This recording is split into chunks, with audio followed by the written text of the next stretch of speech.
Praise the lord. Bible with Maurice की तरफ से मैं भाई मॉरिश आप सभी को अ, हमारे 79th इंडिपेंडेंस डे की ढेरों शुभकामनाएं।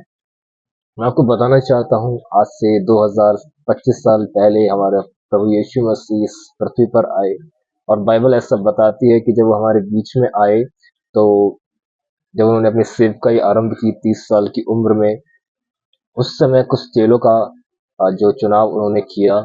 और वचन ऐसा बताता है, प्रभु ने अपने चेलों का चुनाव कुछ ऐसे लोगों में से किया था जो स्वभाव में और बैकग्राउंड से और प्रोफेशनल बैकग्राउंड से बिल्कुल डिफरेंट थे।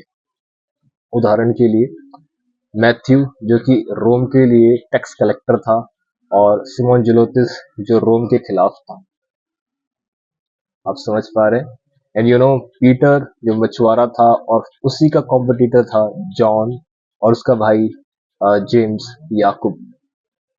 और इन सभी चेलों को यीशु ने एक साथ रखा, just to show you one thing, एक ही चीज दिखाने के लिए कि चाहे आप कैसे बैकग्राउंड से हैं, चाहे आप कोई भी क्यों ना है, लेकिन बाइबल कहती है प्रभु चाहता था कि ये सभी लोग जो है एक होकर रहें, यूनाइटेड रहें, because unity has power. And आप जानते हैं, इन्हीं चेलों में से बाइबल कहती है प्रभु ने दो दो करके इन्हें सेवकाई करने के लिए भेजा। एंड आई टोटली बिलीव, मैं ये विश्वास करता हूँ, ये बाइबल में मेंशन नहीं है, जस्ट ये मेरा बिलीव है कि यीशु ने पतरस के साथ यूहन्ना को भेजा होगा, उसके कॉम्पिटिटर को। ये दोनों ही मछुआरे थे, ताकि एक दूसरे के साथ कॉपरेट करना सीखे। ठीक वैसे मैं सोचता हूँ सिमोन जुलतुस के साथ मैथ्यू को भेजा होगा, कि दोनों के जो थे वो कारोबार अलग थे। एक रोम के लिए काम करता था और एक रोम के खिलाफ काम करता था, और खुदा ने इनको साथ रखा होगा ताकि एक दूसरे से कॉपरेट करना सीखे।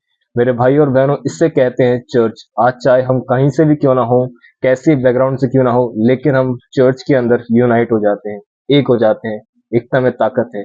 चलिए आइए आज इस स्वतंत्र दिवस के समय पर हम एक हो जाएं, सभी भारतीय मिलकर, और let us make India a church of God. हमारे हमारे भारत को प्रभु का चर्च बनाए, और हम विश्वास करते हैं कि एक अद्भुत कार्य हमारे भारत में प्रभु का होगा, और हम उसकी अद्भुत महिमा को देखेंगे।